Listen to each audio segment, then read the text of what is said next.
Hello, I'm Glenda Greenwald, CEO and founder of the Aspen Brain Institute. Welcome, everyone.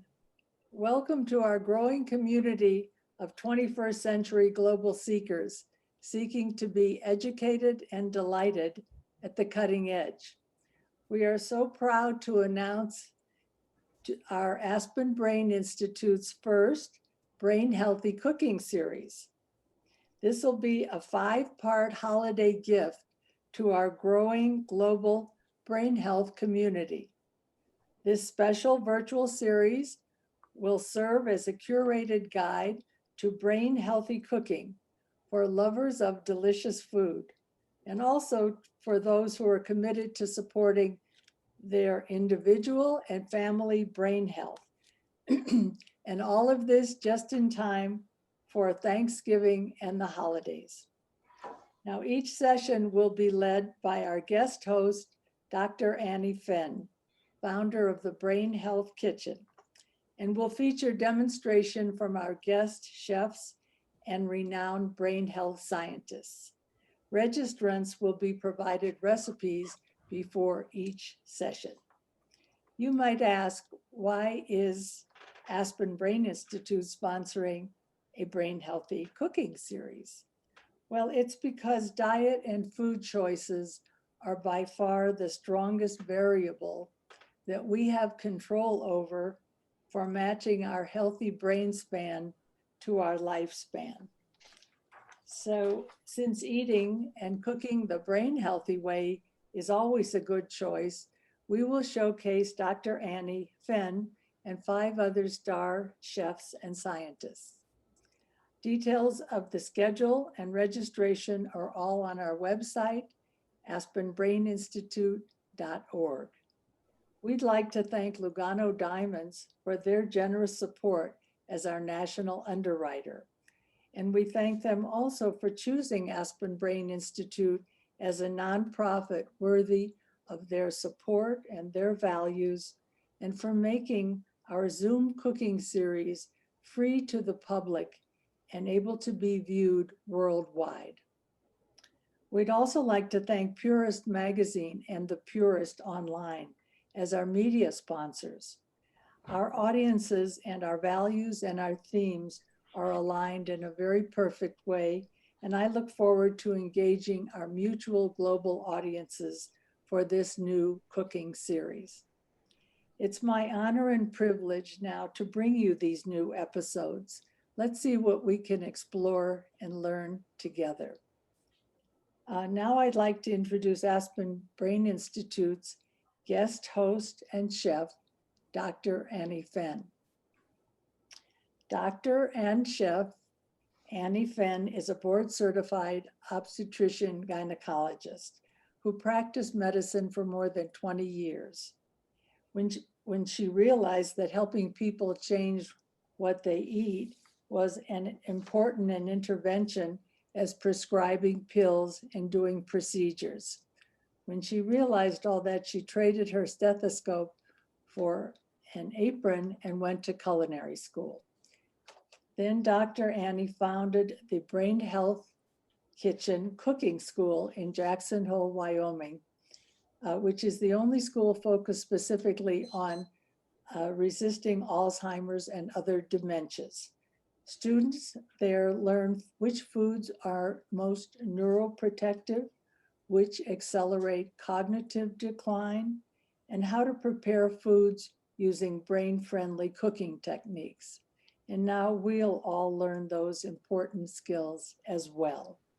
So take it away, Dr. Annie and Dr. Lisa, and let's get cooking. Thank you, Glenda, and welcome everyone to the Brain Health Kitchen. My next guest is a true hero of mine. Dr. Lisa Moscone is the founder and director of the Women's Brain Initiative and an associate director of the Alzheimer's Prevention Clinic at Weill Cornell Medicine, where she also serves as associate professor of neuroscience in neurology and radiology. She also is an adjunct faculty member at the Department of Psychiatry at NYU School of Medicine. Lisa is the author of the New York Times best-selling book, The XX Brain, and the the book Brain Food. Dr. Moscone holds a dual PhD degree in neuroscience and nuclear medicine. A world-renowned neuroscientist and neuronutritionist, her research is focused on the early detection of Alzheimer's disease in at-risk individuals, especially women, using brain imaging techniques such as PET and MRI scans. Dr. Moscone is passionately interested in how the risk of memory loss and Alzheimer's disease can be prevented through the combination of appropriate medical care and lifestyle modifications, including diet, physical, and intellectual fitness. As you will see, Dr. Moscone is also a passionate cook, and she shares brain healthy recipes in her books and on her website. So we are going to zoom into Dr. Moscone's kitchen in New York, where she is making a very special soup. And after she does that, I'll be putting the finishing touches on a really easy recipe for the holidays, a flourless chocolate and blood orange cake. Hello, Lisa. Ciao, I'm here. Ciao. It's so good to see you. Finally, we get to cook together, sort of. Zoom is better than nothing. Oh, for sure. No complaints. I'm really happy to actually show you my kitchen. Finally, we finished the renovation. Oh, it's beautiful. Thank you. There's even a big ornate wallpaper that I can't show you right now, but I will send you pictures because I love it. Oh, I'd love to see it. So we were talking about making minestrone soup because both of us have Italian nonnas, and we both have these family recipes for minestrone soup. That's and it. Is that what you decided to make for today? No. Sort of. I decided to make one of my favorite recipes from the XX Brain, my latest book, which is, it's a veggie soup.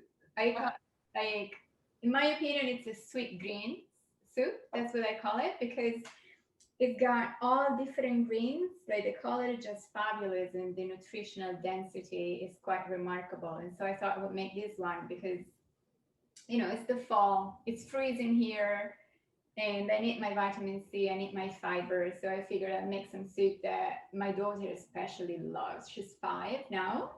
Oh my gosh. You think? I know, it's incredible. And she loves the soup, and usually we make it together. But today I'm making it with you. So I love this soup. I actually made it when your book first came out, and I posted it on Instagram, and it was wildly popular because it's also very beautiful. It's vibrant green. Yes, it's as green as you can go, I think. So I was really excited about that. I have my Le Creuset here, my beloved pot, which I love. Fiery orange. I made broth already.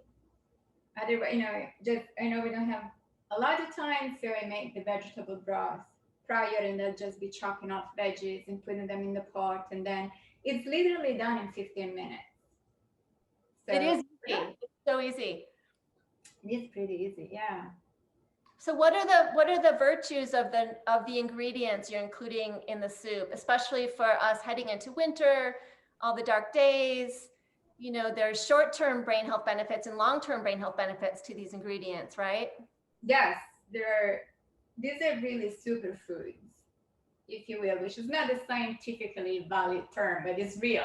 The nutritional density is what is really important. And I think the color as well, right? These really dark leafy green vegetables and broccoli. And I personally love spinach. So I have a lot of spinach. I put them everywhere. So Italian of me. But then have parsley, which I really like a little bit. A lot of onion, which I pre-chopped because every time I just start crying, and it's absolutely not okay on camera to do that. There's garlic. So basically, this is a very anti-inflammatory, vitamin and mineral dense soup because you get the vitamin A, the vitamin C, the vitamin K from the kale. And I love, obviously, Tuscan kale. Is my favorite. I like the flavor best, and it goes really well in a soup because it gets real creamy when it's cooked. And then we have all the fiber, of course, but we also have the calcium from the broccoli, which is so important, especially for women's health, women's bones. And we have all the phytonutrients from these vegetables, right? We have the protective power of the onion and the garlic. they're adaptogens. Sometimes they have ginger as well. I just fold into the soup. And that's something that I started doing is that I'm using organic sweet peas because they're quite rich in omega-3s. Are they? Yeah, it's a good source of polyunsaturated fatty acids, especially the anti-inflammatory variety. And for me personally, I also add a little bit of edamame, soybean, organic, of course, because they are a good source of everything. And we are not sensitive to soy. I don't have any problems with that. So I get some of the phytoestrogens from the soy as well, a little bit more protein because I'm plant-based at this point. So I try to get protein as much as I can from my veggies and plants and grains and legumes and whatnot. And soybeans are actually really rich, again, in ALA, which is a very important polyunsaturated fatty acid that the brain converts into DHA, which is the most important brain fat. Mm-hmm. And they taste wonderful together. Yes. And so are you using frozen peas and frozen edamame? I am at the moment, yes. When I can, like in spring or early summer, I'll go to the farmer's market and get the fresh sweet peas. But right now I can't find them in New York. No, not here either. So this is a soup that is vibrant green, so it's mood boosting. Just Yeah. knowing you're eating something so beautiful and nourishing, I think is really good for our mental health. And then also it's packed with plant-based protein and all these antioxidants and anti-inflammatories. Yes, I'm really interested in the fiber amount of my food in general, my diet, because fiber is such an important nutrient for overall health, but also brain health, because we have a strong relationship. There's a strong relationship between the health of your gut and the health of your brain as well. And so many people in the United States just don't eat enough fiber to start with. So I really always try to encourage everyone to enjoy their fiber and make sure that they're fiber-rich foods. And also because of the effect that fiber has on hormones. There's a really strong correlation between fiber intake and hormonal health, especially in women. And I think as soon as you hit middle age, you really want to pay a lot of attention to your hormones. It's so important for your brain. And we know that vegetable fat and fiber is really crucial to regulate estrogen levels. So when I was practicing as a menopausal medicine specialist, I used to tell my patients to eat more fiber when they're going through menopause. And now we have studies that show that actually reduces symptoms too. Yeah, it's definitely associated with milder menopause symptoms like hot flashes and night sweats. It's always hard to establish causality, right, in the studies, but the associations are strong enough that I believe. And also anyone who's ever followed the Western diet and switches to a more plant-based diet immediately reports relief. I mean, everyone is an exaggeration, but many people, right? I mean, you know better than me about it. I love how you showed that people not only feel better when they start to follow a more Mediterranean or plant-based style of eating, but their brains actually look better on MRI and PET scans. Oh, yes, they do. So that's been a lot of my research, really looking at the effects of diet, exercise, intellectual activity, stress reduction, and brain health, especially in terms of brain aging. And we use brain imaging a lot. So like you said, my background is in nuclear medicine, effectively. I do a lot of brain scans. And it's quite fascinating to look at brains of like two people, like two women in their 50s, one on the Western diet and the other on the Mediterranean diet. You can really see how the Western diet brain is older. Like you can see the parameters they will look at on MRI scans or PET scans that really indicate advanced aging as compared to the brain of a woman who's exactly the same age and is simply following a different lifestyle. Perhaps it's not just the diet, it's a combination of factors. But diet, like Glenda said in the introduction, diet is something that you have so much control over. And also we eat 3 times a day, at least every day. So every day we have 3 chances to make a good choice for our health and the health of our brains or not. And over time, that really has a big impact. And it shows up on brain scans. I mean, the impact is so strong that you can actually see it on brain scans. And we have longitudinal studies showing that the brains of women on the Mediterranean diet or Mediterranean style diet pretty much age very gently over time. Whereas the brains of women on a Western diet, long-term Western diet, really age faster.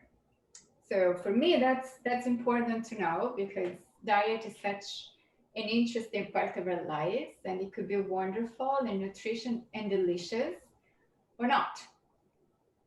So like that. We all want to age more gently. And I'll link those studies in the show notes for everyone to look at. There was one slide, which is, I believe it's an MRI of the brain on the Western diet versus the Mediterranean diet. Whenever I give talks, I always include that because it says it all. yeah, it's just so visually impactful. Mhm. And it really motivates you because you can see your brain. You know, usually we have no clue unless there's a problem. We don't really feel like we're in touch with our brains, but the ability to see your brain or somebody else's brain and be like, whoa, that's a big difference. I don't want my brain to look like that, right? So Really? if my diet will support my brain, I'll do it. So tell me how you're starting the soup. Are you sauteing the onion and then adding all the vegetables to the pot? I would. However, my grandmother, who is my source of inspiration for a lot of things, including cooking, did not saute the onion in this recipe. No. It's the quickest thing. You just basically chop everything up, put it in the pot, and that's it. I like it. Let the ingredients work their magic. I don't know. So it's the simplest thing. And so like I said, I have the broth is already done. It smells so good. It's vegetable broth. Like I said, I'm plant-based, so there's nothing of animal source in my kitchen. Mhm. And I chopped up my white onion. I usually do yellow onion because it's sweeter, but that's what I got from Fresh Direct. I'm just gonna put my onion in my soup. It's about one medium-sized onion, but you can put as much as you like. And actually, in order to chop it, I use this. Do you have it? Oh, Your you know what? onion goggles. You know, I use my ski goggles. There you go. There you go. Yeah. I also I cry too much. Oh my goodness, onions just. But those alliums are also a very good food to support the microbiome Yes. and brain health as well. Absolutely. Then I have baby spinach because I love my spinach. We eat a ton of spinach. So off they go in the pot. And I'm sure you do the same. I don't really follow recipes. I kind of improvise most of the time. Like I know broadly what I want to put in the pot and then swing it really. Broccoli, because my daughter loves broccoli and so do I. Oh, fantastic. Yeah, they're so good for you. So I'll put, I don't know, again, I'm just going to kind of play by ear. I washed them before, of course. And I also, one thing I do is that I keep the stems. Like I made broccoli a couple of days ago and I kept the stems because they actually, when you blend them, it makes everything so creamy that you don't need potatoes or anything. And I also got zucchini. I need to get the zucchini out of the fridge. I forgot my zucchini. Sometimes I like to take those stems and cut them into little thin coins and roast them in the oven. Oh my goodness. And they're fantastic on top of salads or other dishes. So good. I have to try. So much flavor in the stem. Yes, it's a lot of flavor and a lot of texture. I think it's more than the crown. And then my kale. Do you keep the stems? I usually just take the leaf off the stem, but there's no particular way to do that, right? You can also roast the stems in the oven and then chop them up, and I call them kale croutons. Oh, that's a great idea. So I'm gonna keep them and then do it. But you're gonna blend it all, so it'll just blend in nicely too. Yeah, that's right. I love a blended soup. It It just makes me so happy. Creamy, it's yummy. Have my parsley. Gives you the feeling of eating something creamy and, you know, sort of indulgent when Yeah. it's really just all those brain-friendly mono and polyunsaturated fats. Yeah. Mhm. I think it's brilliant. It is also really sustainable, this kind of eating. I don't know if I mentioned to you that we now have a vegetable patch outside. I've seen some pictures. How did it go this year? I am so excited about that. We now switched to winter veggies. Uh-huh. So we have Swiss chards.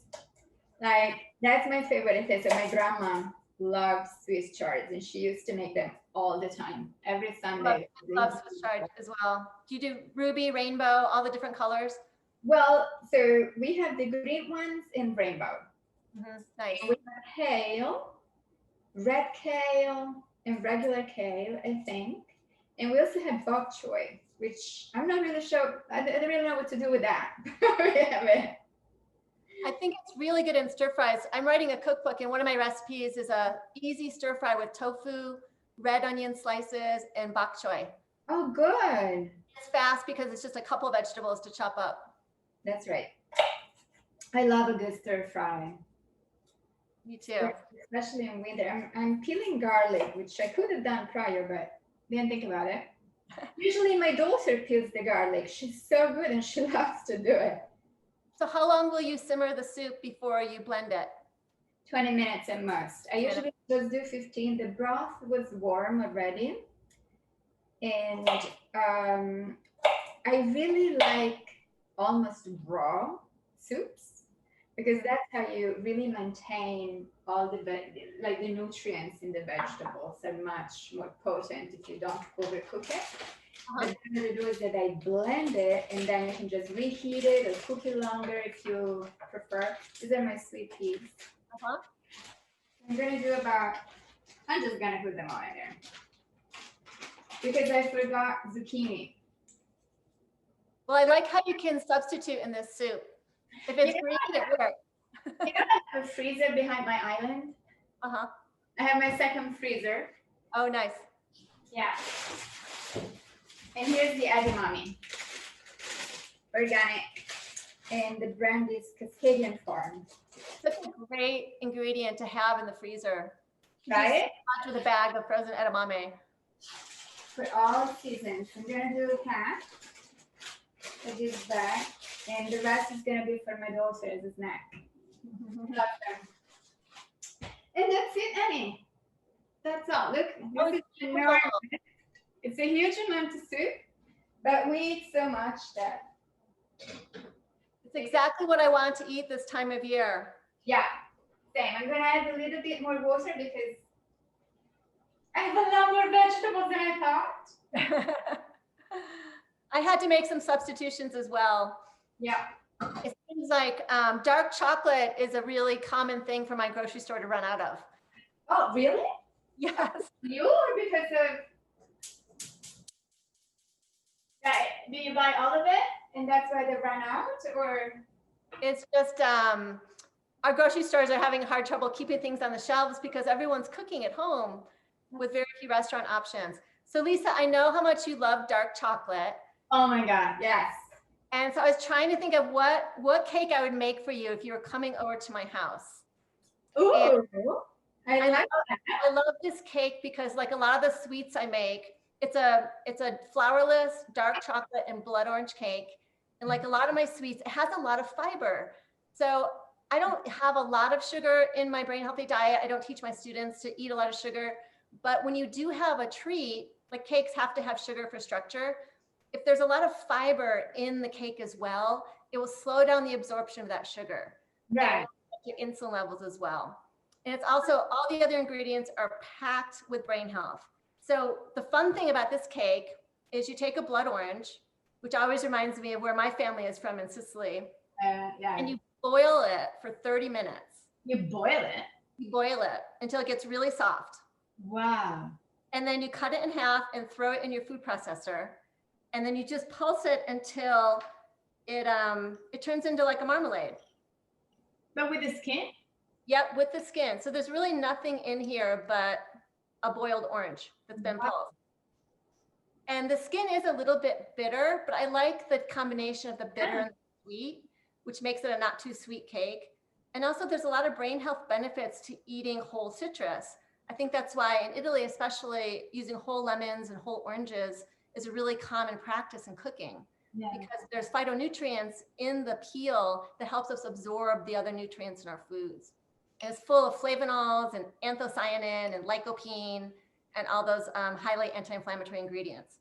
So then I just make my cake. I mix together some of this orange pulp, which I call marmalade, with cacao powder.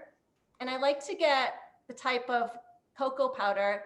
Cocoa, cacao, it's pretty much the same thing. But I like to get a natural product that's not Dutched, because when cocoa powder is Dutch processed, it removes a lot of the flavonoids in the cocoa. And that's the brain healthy part of the cocoa, that and the theobromine and the other ingredients. So I like to get a natural cocoa powder if I can.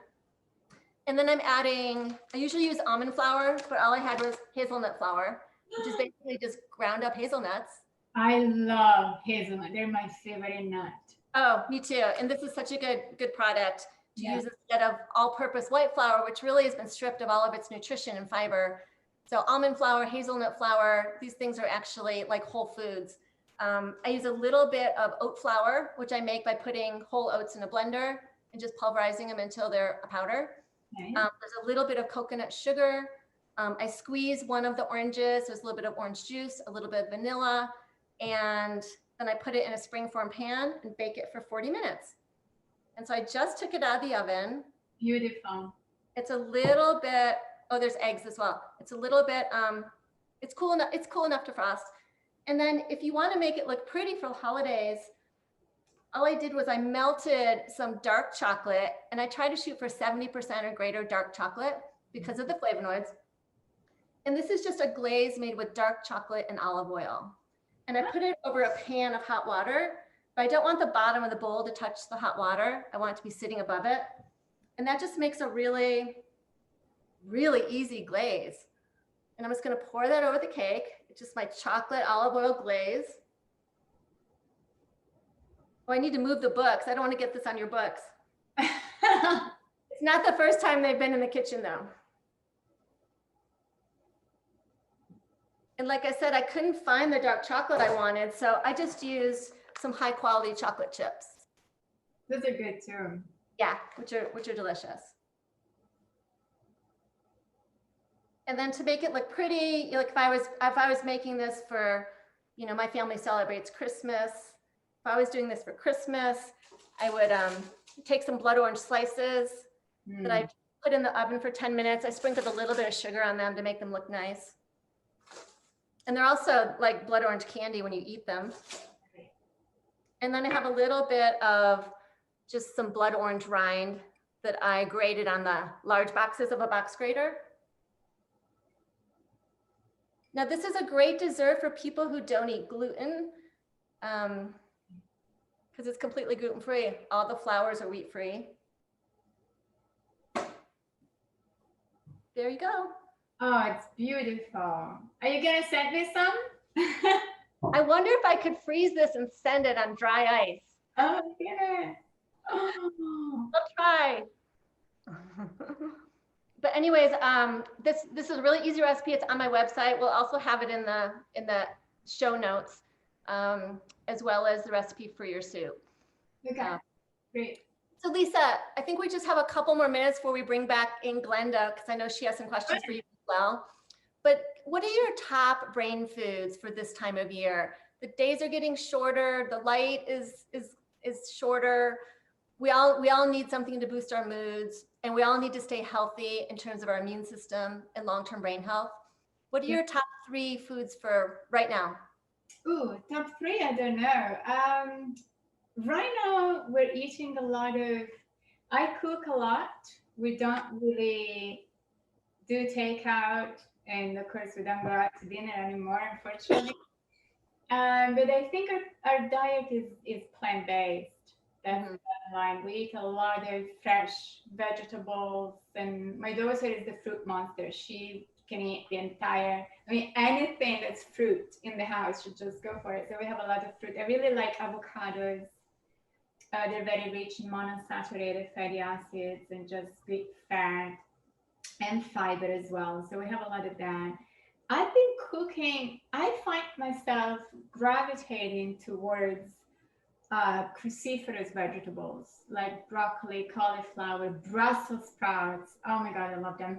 What you were saying before is like shred them, Uh-huh. saute in extra virgin olive oil and top with a tahini lemon dressing and hazelnut. Good.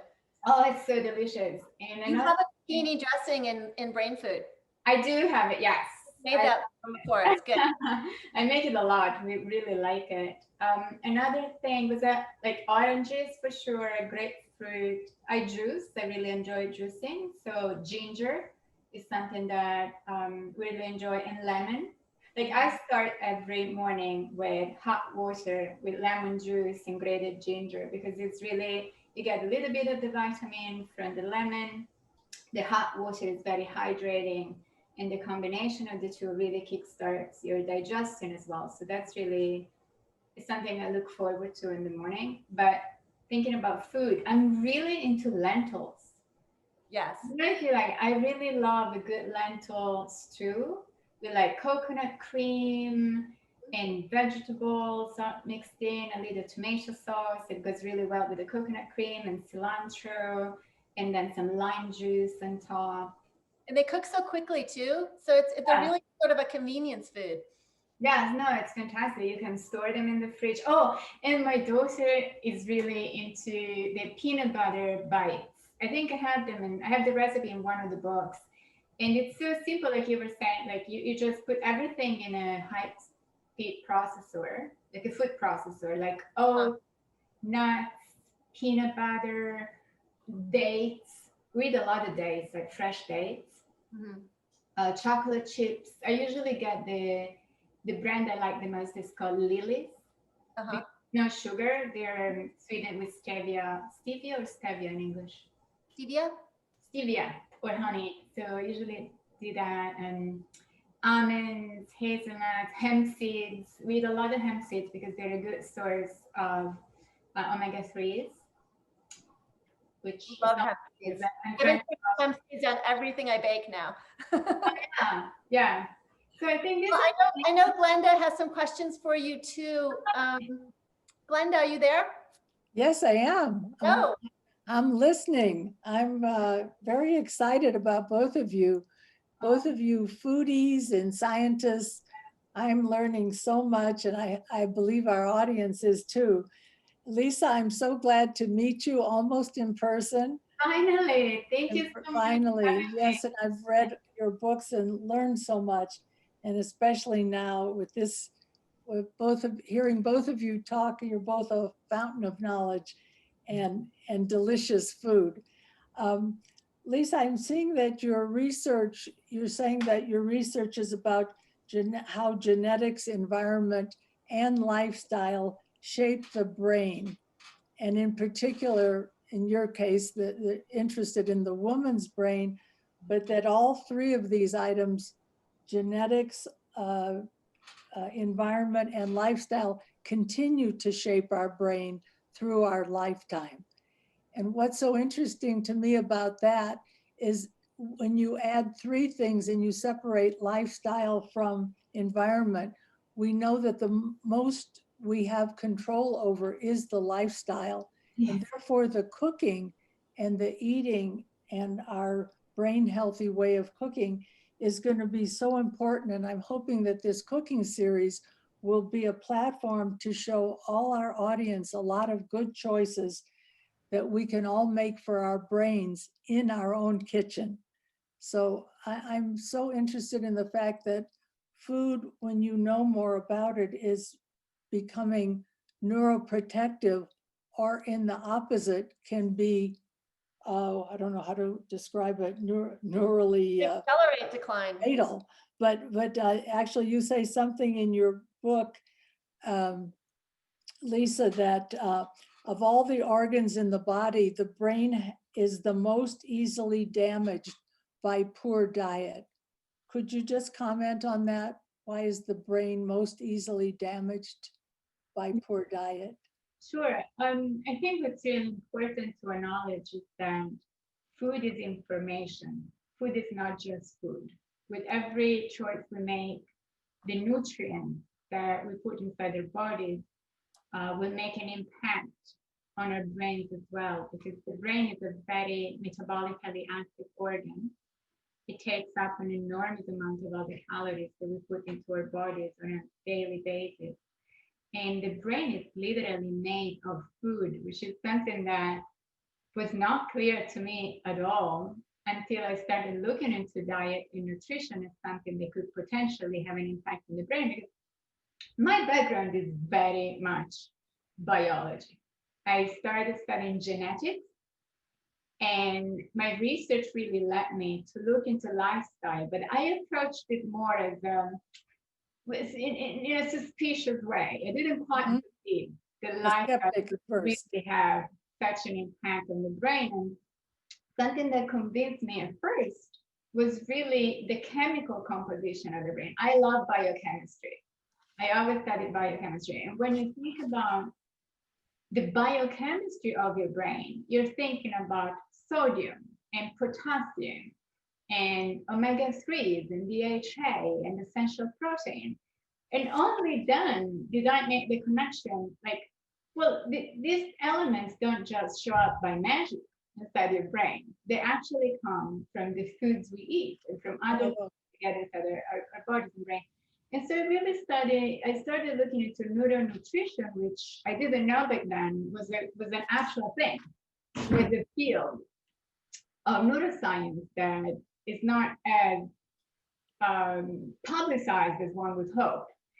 And then my research really showed me how the foods that we put into our bodies have a strong effect on the health of the brain, in part because the brain really imports a lot of nutrients from the bloodstream. But it's in a very selective way. Like there are some nutrients that the brain has no use for, and they can't even get inside the brain. There's no way for things like cholesterol, for example, to get inside the brain. So you can eat cholesterol if you want, but those foods will, that cholesterol from food will have no effect whatsoever on your brain, which is something other people don't seem to realize.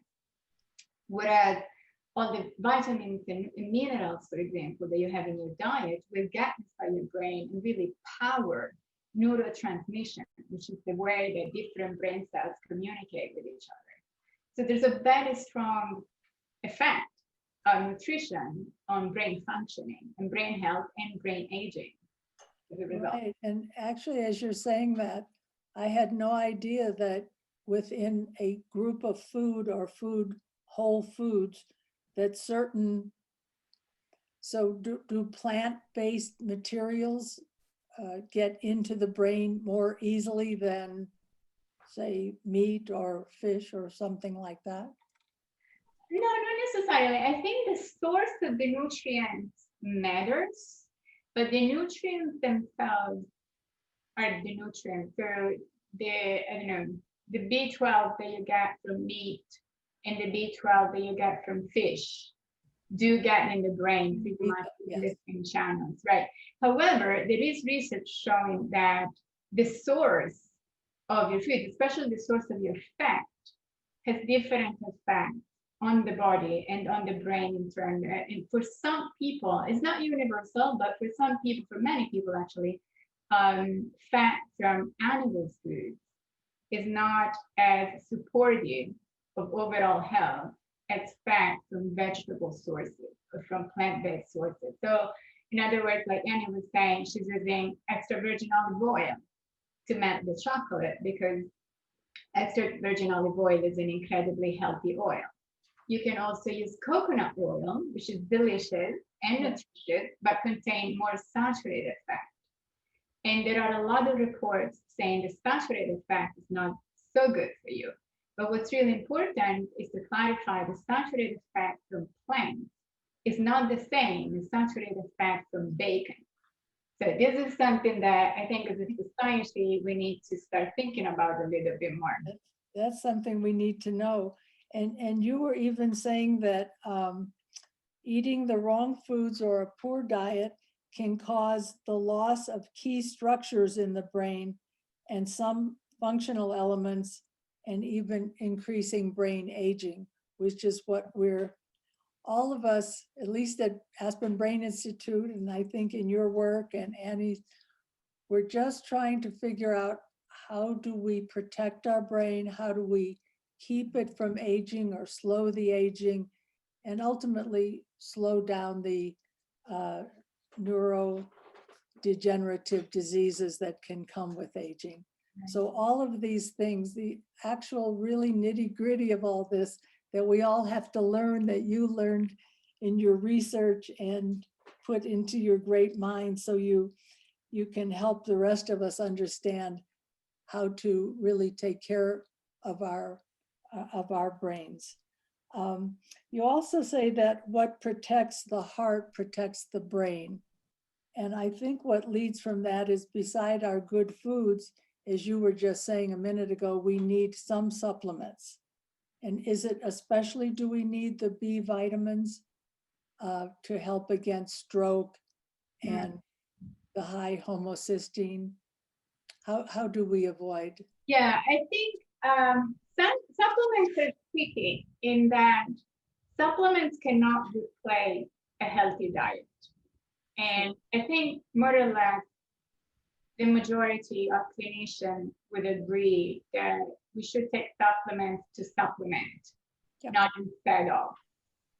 And also, so I'm also part of the Global Council on Brain Health, which is an AARP initiative. And one of the first assignments was to really go through a whole number of supplements that claim to be really protective of brain health. And some of the claims are absolutely absurd, and I would not endorse any of this preparation. But my take is that you need to get tested. So you can measure your nutrient levels in your system, in your blood, in your plasma. And if you are deficient, then it's important to address deficiencies. Also, subclinical deficiencies are just as important. You mentioned homocysteine levels. And there is some evidence that homocysteine is at least in part regulated by the B vitamins, especially B6, B9, which is folate, and B12. So if somebody has high homocysteine levels, sometimes taking a B vitamin supplement can help regulate and lower down the homocysteine. Now, this is not universal, right? So you want to measure the homocysteine, find out whether or not you're a good candidate for B vitamin supplementation, and work with a doctor to make sure that the supplement is helping in that respect. This is my take on supplements. If you can avoid them, avoid them. And if you can't, then really focus on the high purity ones. Yeah. And especially those that are very simple, but have been consistently associated with brain health, which are really the antioxidants. So vitamin C, vitamin E, and some of the B vitamins, and also omega-3s, if you don't eat fish, for example, or if you're deficient in your diet. And when I've read that as we age a little bit, if we lessen the healthy gut bacteria, it can actually lead to cognitive decline. If we what? Yeah, that the lessening of healthy gut bacteria can actually lead to cognitive decline. Well, I think we know that there's a strong connection between the health of your gut, your digestive health overall, and the health of the brain. And that's quite clear in case of like food poisoning or bacterial infections. Immediately you get brain fog. So everybody, probably a lot of people experience that at some point in their life. What I think is really important is to think about the intestine and really your GI tract, not just as something involved in elimination, but also something that is part of the system, right? So with as a society, we think of the brain as some kind of black box isolated from the rest of the body. And I think what all this research is showing is that there are very strong connections that go from the brain to the rest of the body and back.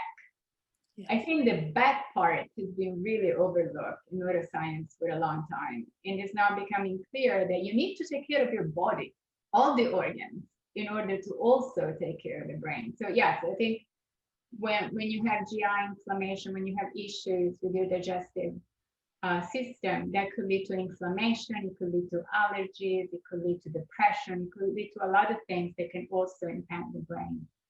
So I just started taking probiotics in the morning, Oh, which I had never done before in my life, and I'll report back. okay. Well, we'd like to know about that. I was going to ask you your list of superfoods for the brain, but I think you've mentioned most of them. And if we had to summarize, it would be mostly plant-based foods. And I read that centenarians are generally vegetarians, and it's almost all the things you put in the soup. Pretty much. And then all the rest of it was, what did you put in your daughter's peanut butter bites? Because it's all the nuts and seeds and oils and so on. So I think you've got it covered between, Yeah. but if you have a special list, we'd like to hear it. But Well, I do have a little bit of a summary. I think it's on the cover of my book, Brain Right. Food. There's like fruits that are very high in antioxidant nutrients, like blueberries, blackberries, lemon, citrus fruits, some nuts and seeds, and leafy greens. I would definitely include legumes in the list and complex carbohydrates. I'm not scared of gluten. Personally, I think that grains have been part of tradition for a really long time. Like the centenarians, by and large, all eat grains, local grains, obviously unadulterated, not processed grains. I also have fish in brain food because fish is, by any standards, is very rich in nutrients that are really specifically important for brain health. I am personally plant-based, so I haven't eaten any fish in a while. But I'm not sure if I can sustain that because I love fish. So let's see. it's certainly not harmful and could be especially helpful as Yeah, a brain there's a food. lot of research showing that if you eat fatty fish, especially like this mesh fish, so salmon, mackerel, anchovies, sardines, and herring, mesh. So those types of fish are very rich in DHA, which is a super important fat for the brain. And consumption of this fish, at least once or twice a week, has been associated with a lower risk of dementia.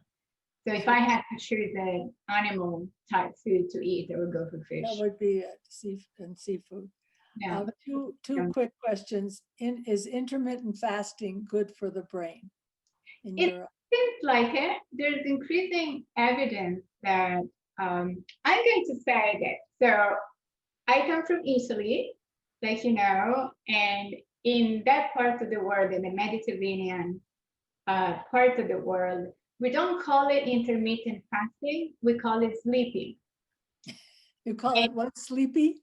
Sleeping. You just go to sleep, right? What you do? Not These eat?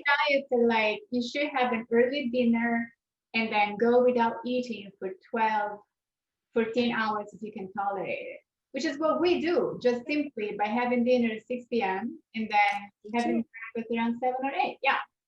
So yeah, intermittent fasting is an interesting term to describe something that's been done for thousands of years by a number of cultures.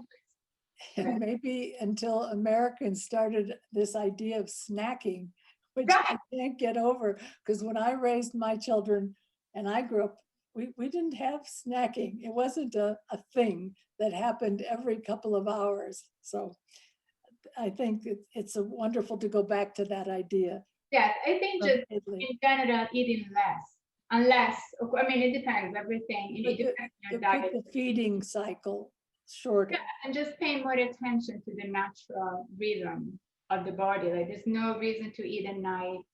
And if you can't go for 12 hours without food, then we have a problem. And there are so many people who just can't not eat. So I think it's really about a cultural approach to food that can change for the best. Yes, and now that we know that it's especially healthy for us, both brain healthy and for longevity. Apparently it turns on helps to turn on some longevity genes that we didn't know about before or weren't quite aware of. And So the good news about intermittent fasting is that it might be really hard initially, especially if you're used to having something really sugary in the mornings. But the more you get the refined sugars and all of that, the refined foods out of your diet, the easier it is to go 12 hours, maybe 14 hours, maybe even 16 if you're trying to lose weight. So if it's challenging initially when you start, playing around with intermittent fasting, I would urge people to keep doing it. And your body does respond, and I think you'll find a lot more energy and have better sleep as well.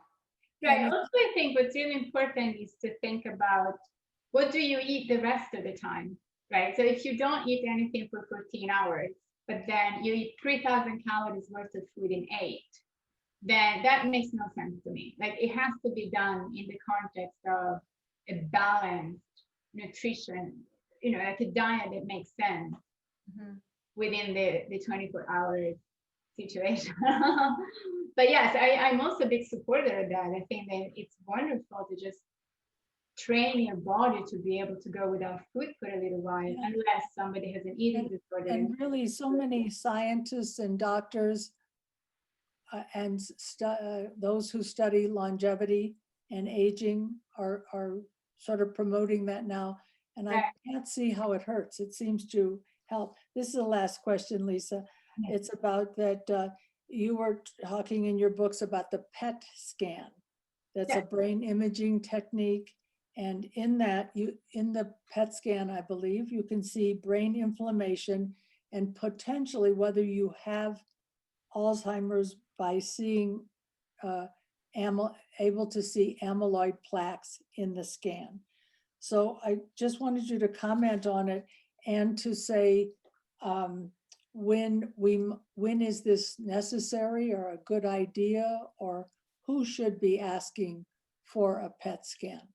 That's a really good question. We're fortunate that the field has advanced so much just in the past 10 years. And we're now able to do a whole number of different scans, MRI scans and PET scans, to look at many different aspects of brain health. Like you said, we can do amyloid scans to look at whether or not somebody has Alzheimer's plaques in their brain. We can see inflammation. We can look at metabolic activity in the brain. We can look at ATP production for mitochondria.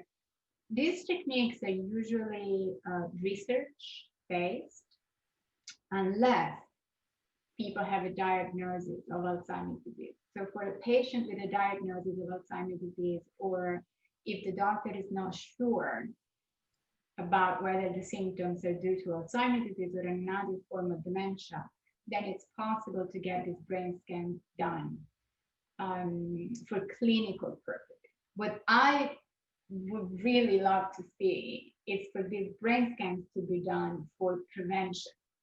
Good. And for predictive purposes. Exactly. Right now, that is not possible. Insurance companies will not cover this cost because the predictive value of the scans is not clear yet. And that's really what we're doing, all this research with the brain scans to see if it's possible to really capture Alzheimer's disease early on in life, hopefully in midlife, or even sooner than that, with high accuracy and high predictive value, so that the test is really worth doing. And we don't know yet, but we're working on it so fast. Well, I'm thrilled that you're telling us about it. And I want to finish with a last quote that I read from you. You said, when it comes to brain health, prevention is everything. Yeah. And that's really the mantra of the Aspen Brain Institute as well.